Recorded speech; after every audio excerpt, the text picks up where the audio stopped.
dias. E sabendo que o Espírito Santo, querido, é Ele quem nos dá a palavra. O Espírito Santo é quem nos direciona a fazer as coisas. Nesta noite você veio a este lugar porque o Espírito Santo te trouxe a este lugar. Você não está neste ambiente à toa. Você não veio a este lugar porque você recebeu um convite. Não. Você foi tocado por Ele. Amém?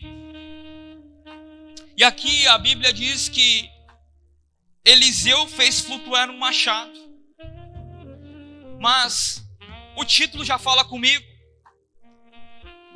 Eu digo que Eliseu não fez o machado flutuar. Quem fez o machado flutuar foi Deus. Deus que fez o machado flutuar através da vida de Eliseu. Aqui a palavra já está sendo pregada porque eu e você só somos um instrumento na mão de Deus. Eu e você só somos usados na mão de Deus para falar do amor dele para alguém. Então, aqui a Bíblia diz que os discípulos dos profetas falaram: ei, Eliseu, o lugar onde a gente está estudando aqui, nessa escola de profeta, está pequeno demais. Está muito pequeno. E ele diz algo.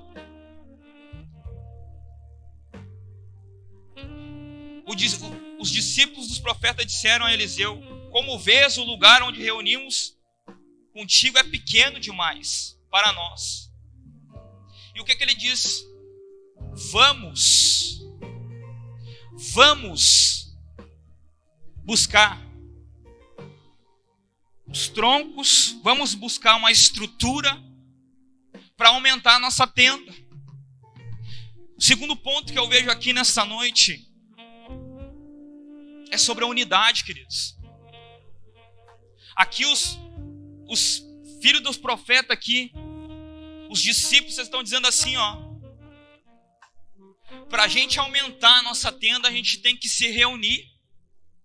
A gente precisa se juntar. A gente precisa sair em unidade, irmão Léo. A gente precisa avançar. Porque se a gente não ir junto, a gente não consegue aumentar a nossa tenda. Você está entendendo? Porque sozinho ninguém faz nada. Porque uma pessoa sozinha ela não constrói nada. Um só não faz nada. Mas mais que uma família, eu quero dizer, ela avança. Você está entendendo? E ali a Bíblia vai dizer que cada um deles pegou o que? Uma viga. Ou outra tradução diz um tronco. Cada um era responsável por cortar um tronco, por cortar uma viga.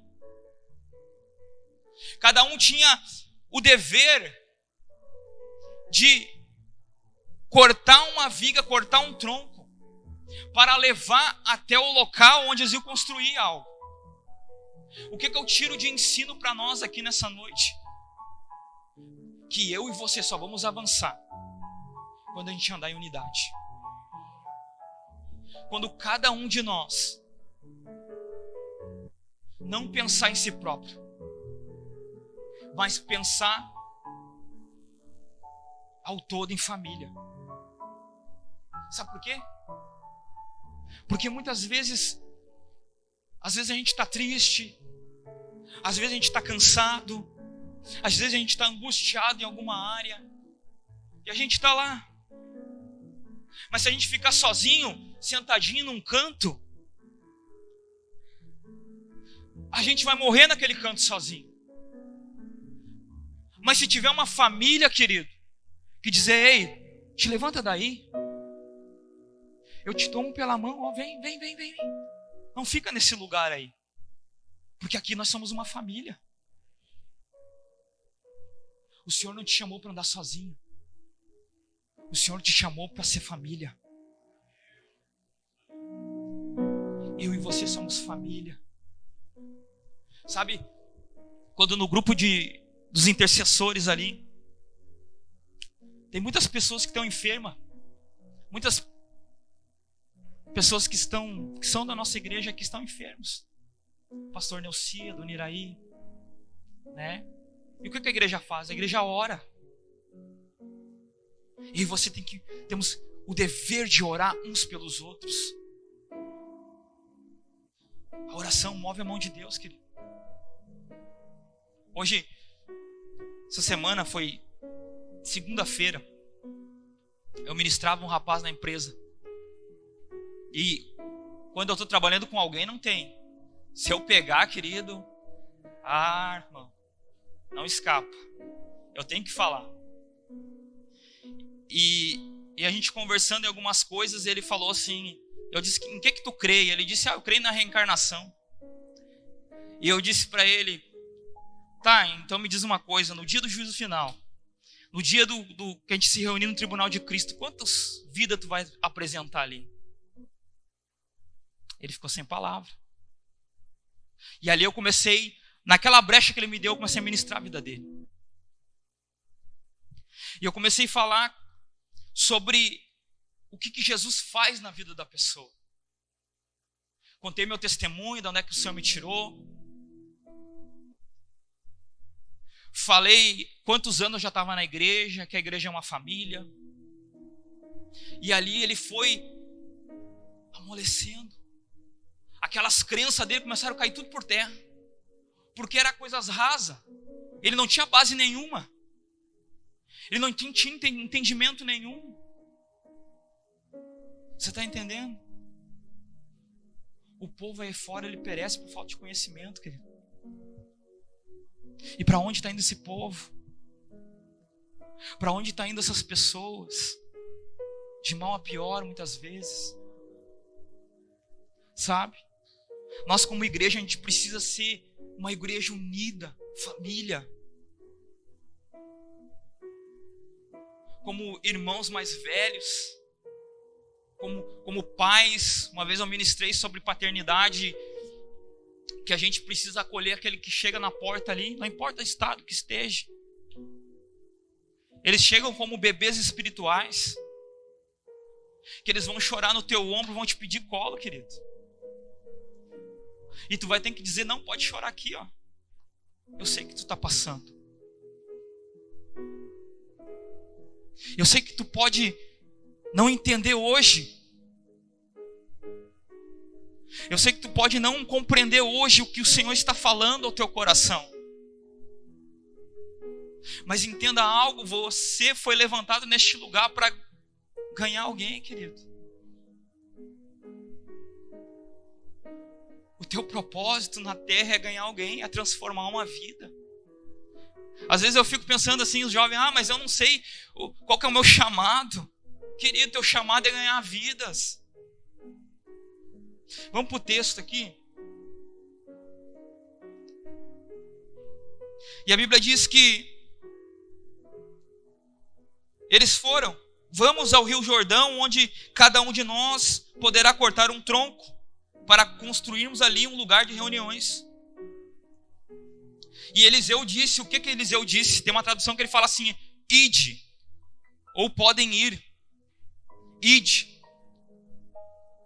Sabe o que eu entendo aqui, queridos? Eliseu dá direção.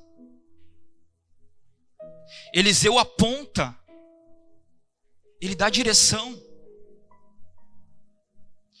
Sabe o que precisamos hoje?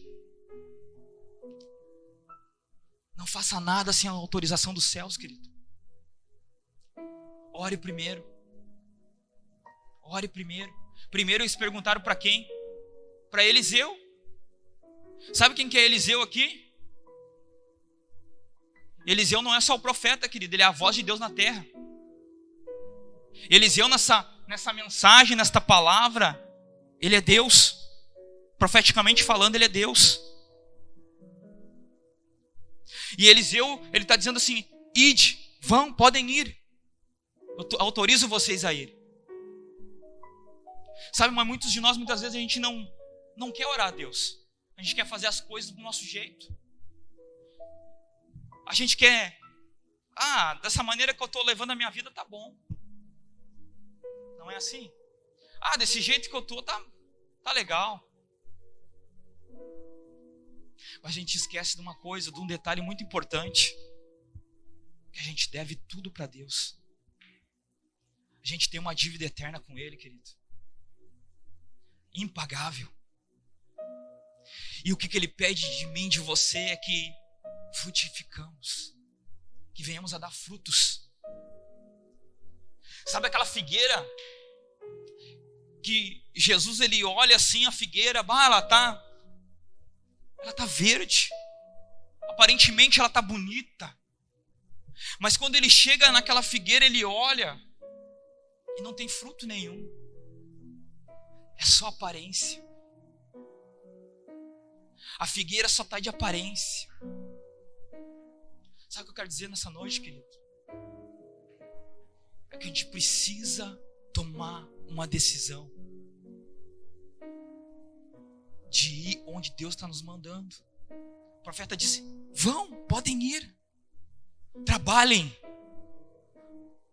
Cortem as vigas, cortem os troncos para aumentar a tenda. Você está entendendo a mensagem profética dessa noite? Eu estou mandando vocês irem. Agora eu estava na sala na intercessão, eu e o bispo orando. E o Senhor falou comigo: eu tenho um projeto, mas são vocês que têm que construir a rua para chegar no projeto. O que a prefeitura faz quando ela vai calçar uma rua? A verba vem, o material chega, eles compram o material. Só que os trabalhadores da prefeitura têm que fazer o asfalto. Deus vai mandar a verba, querido. Deus vai mandar a verba, eu creio. O Pai já mandou a verba.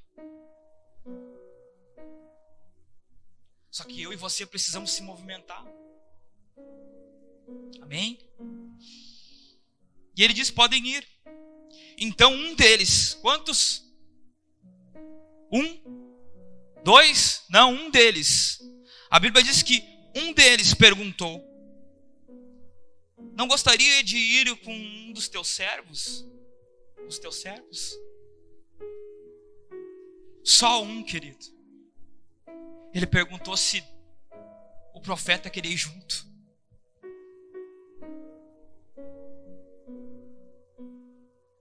Um deles perguntou se o profeta queria ir junto.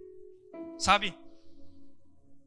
Quantas vezes a gente pergunta para Deus se Ele quer ir junto conosco para o serviço? Quantos de nós pergunta a Deus: tu quer participar disso, Deus? Deus, tu quer fazer parte da minha vida, Deus? Deus, tu quer fazer parte do meu relacionamento, Deus? Deus, tu quer fazer parte dos meus negócios, Deus? É poucos. Poucos fazem isso. E nesses dias, querido, o Espírito Santo, ele está soprando por intimidade. Intimidade. Hoje eu conversava com um irmão muito querido, crente há muitos anos, e ele orava a Deus e disse: Deus, por que não acontece mais aquelas curas do passado, Deus? Por que não acontece mais aquelas restaurações que dava antigamente? E o Espírito Santo falou com ele claramente. Ele disse: porque o meu povo não tem mais intimidade comigo. Não tem mais tempo para mim. Daí ele começou a compartilhar algumas coisas comigo. Ele disse: Kleber, tinha dias que a gente ia para o monte. E ele disse: um dia eu fui para o monte e eu achei que eu ia ficar só 1 hora lá com os irmãos. Eu fui 10 horas da noite, a gente voltou 7 horas da manhã. O dia já tinha amanhecido. Os caras dobravam o joelho 3 horas orando.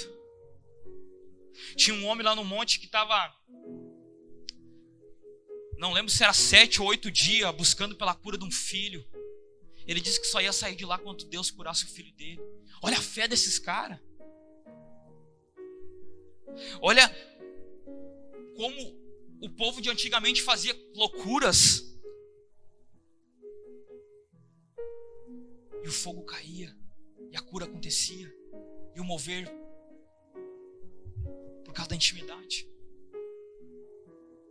Sabe, é como um relacionamento, como um casamento. Se você não tem mais diálogo, se você não tem mais comunhão, o negócio acaba. É assim. Com Deus é a mesma coisa.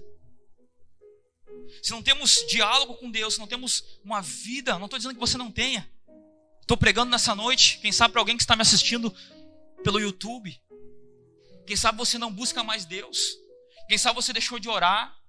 Quem sabe você deixou de clamar. Quem sabe você deixou de jejuar. Quem sabe você não se quebranta mais na presença há tanto tempo. Mas hoje é o dia de você voltar. Amém?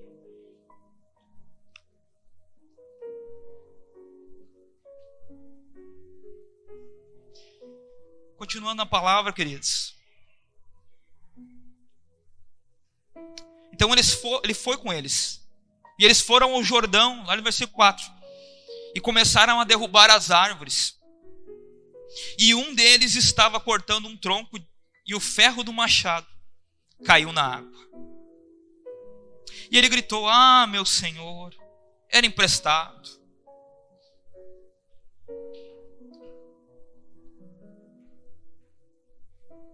O que esse rapaz fez? No versículo 5 ali. Ele clamou ao profeta: "Ah, meu senhor, era emprestado." Sabe o que eu quero dizer com esta palavra aqui, querido? Não conte as tuas necessidades. Não conte os teus problemas para aquele que não tem autoridade para resolver, não. Não conte. Não conte para os colegas de trabalho lá. Tu viu que o rapaz aqui, ele não procurou os seus colegas da sua volta? Não. Ele procurou o profeta. Ele disse: "Ó, profeta, o machado era emprestado, ele caiu na água."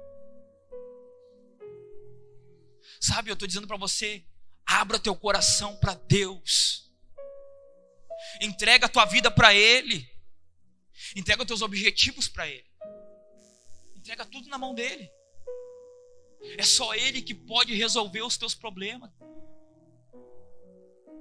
Sabe, para mim eu vejo que é uma coisa pequena.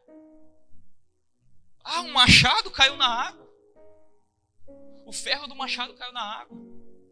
Mas ele ficou: "Ah, meu senhor." Ele clama: "Ah, meu senhor, era emprestado." Quem sabe o machado naquela época era caro, eu não sei. Quem sabe o rio era muito fundo, que ele não podia mergulhar lá e... Não, querido. Ele foi direto para quem podia resolver o problema dele. Porque eles conheciam Eliseu, irmão Leandro. Eles sabiam que Eliseu poderia fazer o sobrenatural acontecer, porque ele era a voz de Deus na terra. Ele não era qualquer profeta, não. No capítulo de número 5, vai dizer que Eliseu, ele só manda Naamã mergulhar no rio 7 vezes, e Naamã sai limpo da lepra. Um homem que estava todo feridento, podre da lepra, onde os pedaços da sua carne estavam caindo já. E ele fala: "Ó, mergulha 7 vezes. Nem ele não falou nem pro cara, ele mandou avisar. E Deus fez um milagre sobrenatural. E eu creio que os aprendizes de profeta ali, os alunos dele, lembraram: ó, Eliseu, ele é a voz de Deus na terra. Então eu vou pedir para ele. Eu não vou pedir para aquele meu amigo fofoqueiro me dar conselho. Eu não vou pedir para aquele que já passou por 10, 12 casamentos. Já passou por 3, 4 relacionamentos. Não tem como me dar um conselho. Aquele que quebrou 10 vezes. Não tem como. Aquele que levanta e cai. Eu vou pedir conselho para ele? Não. Eu vou para os pés da cruz. Vou falar com o amado Espírito Santo. E ele vai usar alguém para falar comigo. É assim que eu creio, querido. É assim que eu creio.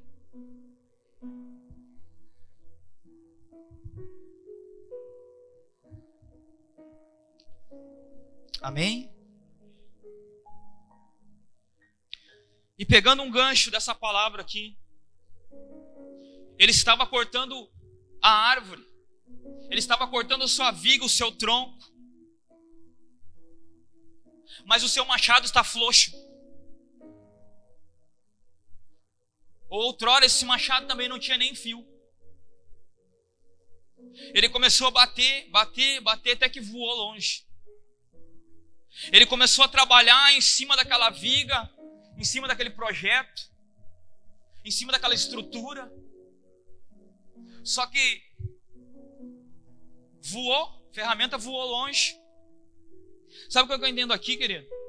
Tem muita gente trabalhando com a ferramenta frouxa. Tem muita gente trabalhando com a ferramenta frouxa. Tem muita gente precisando ajustar sua ferramenta diante de Deus. Tem que pegar a chave de fenda lá e apertar os parafusos. Tem muita gente trabalhando com a sua ferramenta de trabalho sem amolar o fio. Você está entendendo? Sem estar afiado. Sem estar afiado na palavra, querido. A gente precisa comer da palavra. Se você quiser vitória, coma da palavra. Se você quiser vitória, busque a Deus no culto. Venha nos cultos, participa dos cultos. Domingo, que culto domingo. Meu Deus. Que culto mais gostoso, que presença era aquela. Sabe, se a gente não buscar a Deus, querido, nada disso vai acontecer. Se a gente não buscar dia após dia apertar a nossa ferramenta, afiar a nossa ferramenta, se estruturar nela, a gente não vai conseguir cortar a nossa viga. A gente não vai conseguir trabalhar. Sabe o que é ferramenta frouxa? Ferramenta frouxa é aquele que está oscilando. Isso é uma ferramenta frouxa. Mas quando estamos ajustados em Deus, quando estamos conectados nele, a nossa ferramenta está apertada e amolada, pronta para o corte. Você está entendendo? Eu ouvia uma história verídica que um rapaz não queria ir mais nos cultos, ele não estava mais a fim de ir na igreja. E o pastor, depois de alguns meses, o pastor cansado de tanto visitar ele, o pastor foi. O pastor disse: eu vou lá visitar esse irmão. E era inverno, frio. O irmão estava no fogão a lenha ali, esquentando a água para o chimarrão. O pastor chega, senta junto, não fala uma palavra com o irmão. De tanto que ele falou, ele disse: não, hoje eu só vou sentar com ele e tomar um chimarrão. Sentou à beirada do fogo. O pastor pegou e tirou uma brasa de dentro do fogão a lenha, irmão Fabiano, e colocou em cima do fogão, virou as costas e foi embora. No outro culto de domingo, o irmão aparece no culto, porque ele entendeu a mensagem que o Espírito Santo estava querendo falar para ele. Uma brasa, querido, no braseiro, ela continua acesa. Mas uma brasa fora do braseiro, ela se apaga. Uma brasa fora do braseiro, ela se apaga. Você está entendendo? Eu estou falando nessa noite sobre unidade, querido. A gente precisa andar junto. A gente precisa orar junto. A gente precisa buscar junto. A gente precisa ser família. Agora, graças a Deus, a gente voltou com a célula. Estamos lá, poucas pessoas. Mas glória a Deus. Glória a Deus pela comunhão. Glória a Deus pela palavra. E aquele dia eu orava, bispo. Eu dizia: Senhor, pode ter uma pessoa aqui dentro, eu vou pregar a palavra. Daqui a pouco encostou o carro do bispo. Já chegou o Fabiano, já suado. Eu disse: glória a Deus. Senão eu ia pregar só para minha mãe, minha sogra e minha mulher. Mas eu digo, glória a Deus. Você está entendendo? É simplicidade, querido. A palavra de Deus é simples. As coisas de Deus são simples. É a gente que complica.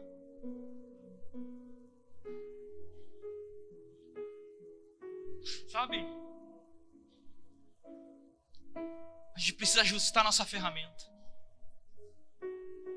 Ou você vai deixar a tua casa cair. Ou você vai deixar as tuas coisas, a tua vida ruir. O que tu vai fazer? Tu vai se ajustar com Deus? Ou tu vai deixar a tua casa cair?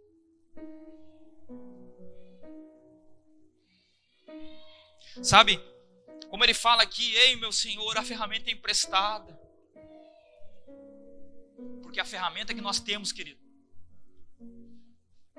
ela nunca foi nossa. O dom que a gente tem nunca foi nosso. O talento nunca foi nosso. Sempre foi de Deus. Como o bispo pregou domingo sobre os talentos, nunca foi nosso. Sempre foi dele. Tudo é dele. Para ele são todas as coisas. Amém?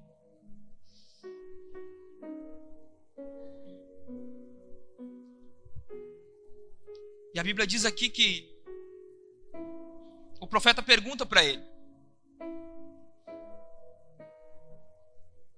O homem de Deus perguntou onde caiu. E quando o homem lhe mostrou o lugar, Eliseu cortou um galho e o jogou ali, fazendo o ferro flutuar. E ele faz uma pergunta: onde caiu a ferramenta? Onde caiu? Sabe,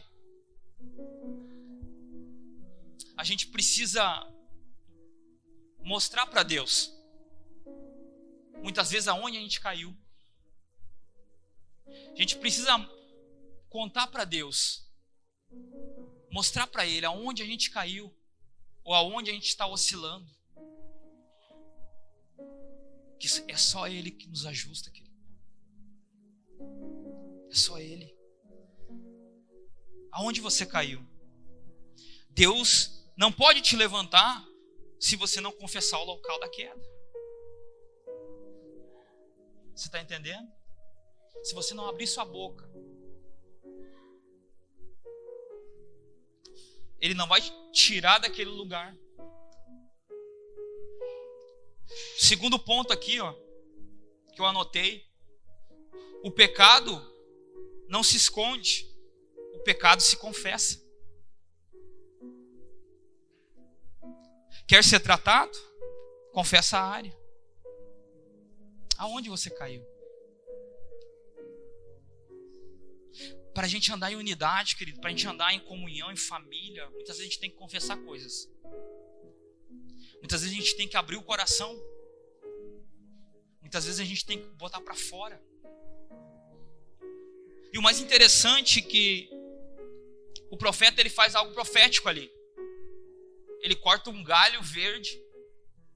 Outra tradução diz que ele corta um pedaço de pau e ele lança sobre a água. E na hora o ferro flutua como um isopor. Imagina que incrível. Sabe o que eu entendo aqui? Que muitas vezes a gente cai em algumas áreas. Mas profeticamente falando, o que o profeta fez, representando ele, Deus, ele joga um galho, ele joga um tronco, um pedaço de pau ali. Para mim simboliza a cruz de Cristo. Porque é somente através de Cristo que recebemos perdão dos nossos pecados. Você está entendendo? O pecado nos leva para baixo, mas a cruz nos leva para cima. Vou repetir isso aqui. O pecado nos leva para baixo, nos prende, mas a cruz nos leva para cima.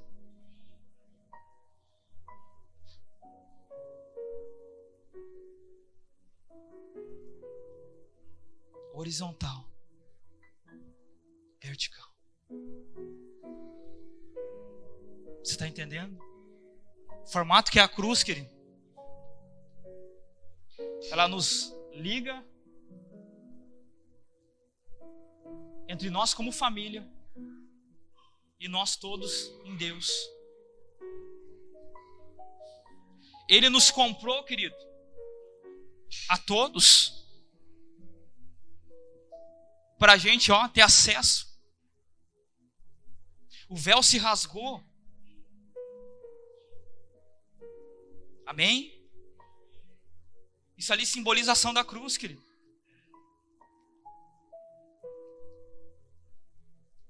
Em João 8,36.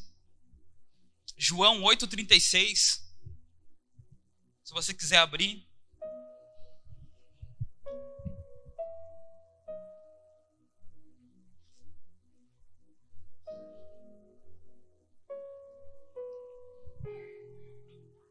Evangelho de João.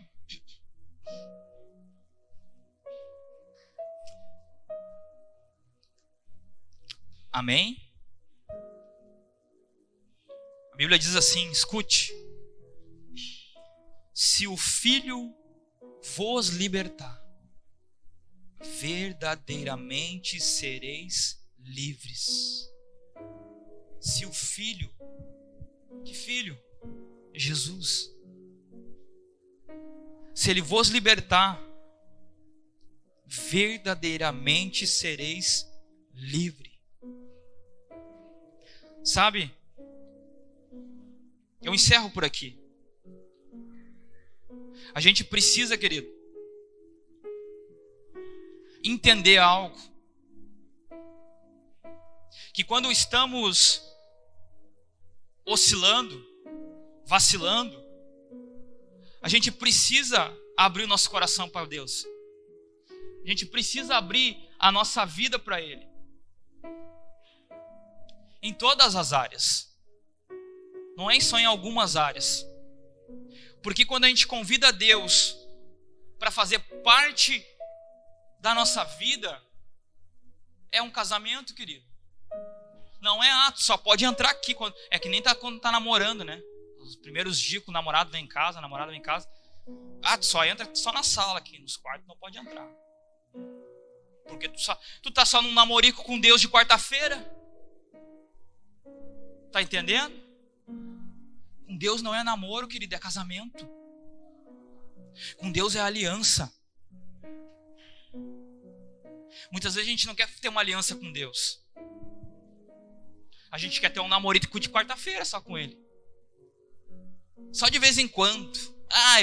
Eu vou ler a Bíblia só quando eu tiver mal, eu vou ler a Bíblia. Eu vou orar só quando eu tiver com problema. Não. A gente precisa ter, dia após dia, um relacionamento. Acordar com Ele, dormir com Ele, viver com Ele. Sabe, às vezes eu tô no carro, eu ligo um louvor, às vezes os caras pensam que eu sou louco, eu acho. Às vezes eu tô orando em língua, gritando dentro do carro, mas tô lá. E é muito bom. E a gente convida Ele para sentar do lado.